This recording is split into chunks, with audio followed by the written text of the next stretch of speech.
So this time I've tied my dupatta differently. I've done a smaller fold here so that the orange spills out from this pink border.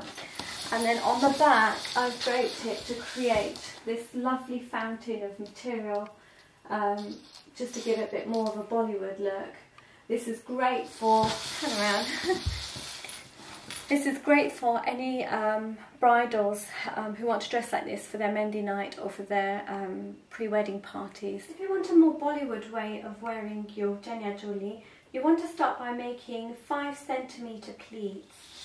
And then, as before, you want to adjust those pleats at the area where you're going to pin it to your shoulder.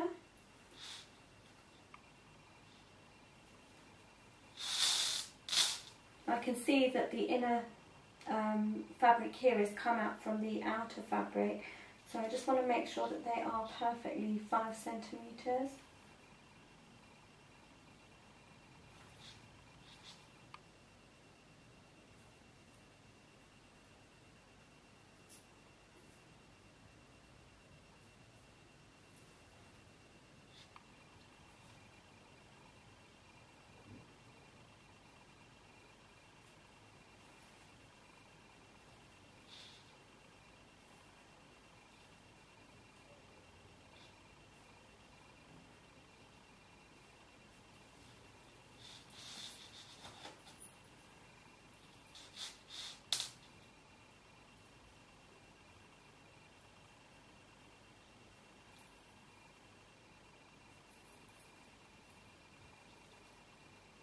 With the inner one,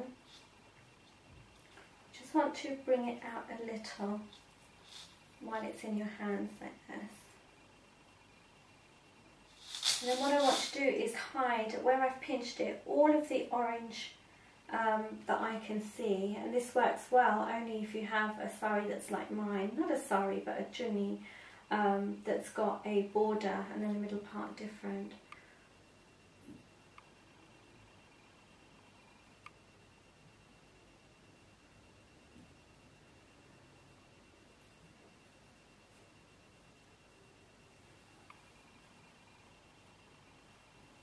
Okay, so now that that's perfectly adjusted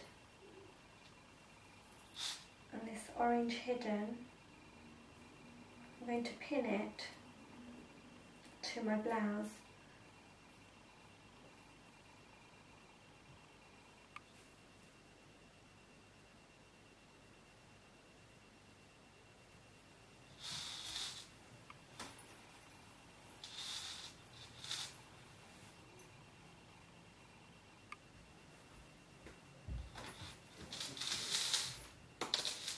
If you find that too fiddly, then you could actually pin it before you pin it to your blouse, so that if you think that the pleats are going to come away from your hand, and if the dupatta falls, then at least the pleats will stay in place because you've already pinned it first, and then you can keep the pin in and remove it after you've put a second pin in.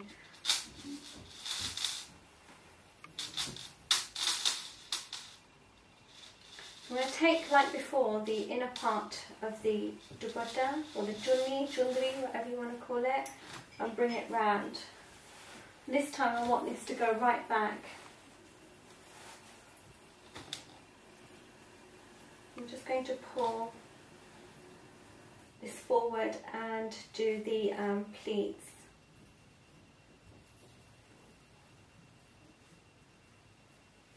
I'll tuck that in around there, because I don't want it too far forward.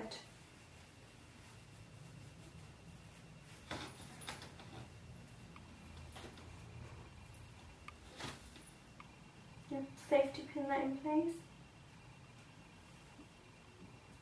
I'll put two in because I've fanned out those pleats here, and they're not all just pleated and then tucked in. I kind of fanned them out. But so you can see that I've done my my ballu a bit shorter this time. What I want to do is grab the piece of material that's on the inner part of this bit here. So the bit that goes over the shoulder, this part here that goes around the bust,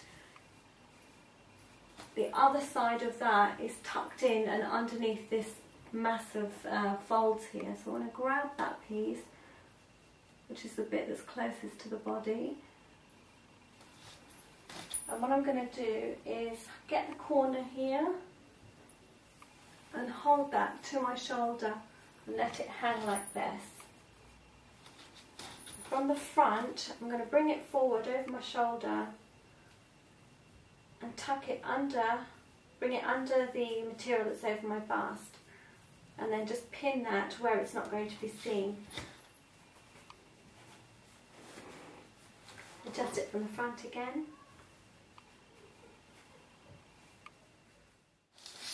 I don't know if you can see, but you can see the pink border here and the pink border here, and then you see this orange kind of just spilling out from this corner here. So that was the purpose of doing the really tight and small folds and pinning them up in the way that I did earlier, just so that it gives you a different look. And you can do this with any dupatta for any shalwar kameez or Punjabi outfit or anything. Even your saree, you can pin your saree up like this for a bit more of a Bollywood look.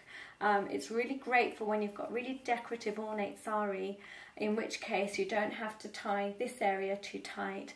You can have it much longer. I've done that in my video for my lengha saree. It is also an alternative to the norm, so it's always nice to be a bit individual when everyone's sort of dressing in one or two ways. It's just nice to have something, you know, that's a little bit more different and creative, and you can be as creative as you like with your dupattas. I'll tell you a story, because you know I'm a storyteller. But in our community for Navratri, we had some people who weren't from our community who came, and one of them had, no, this story is for another, it's for another one. When I do the tutorial for that one, then I'll tell you the story. You just have to wait a bit longer. Anyway, I'll speak to you guys soon. Bye.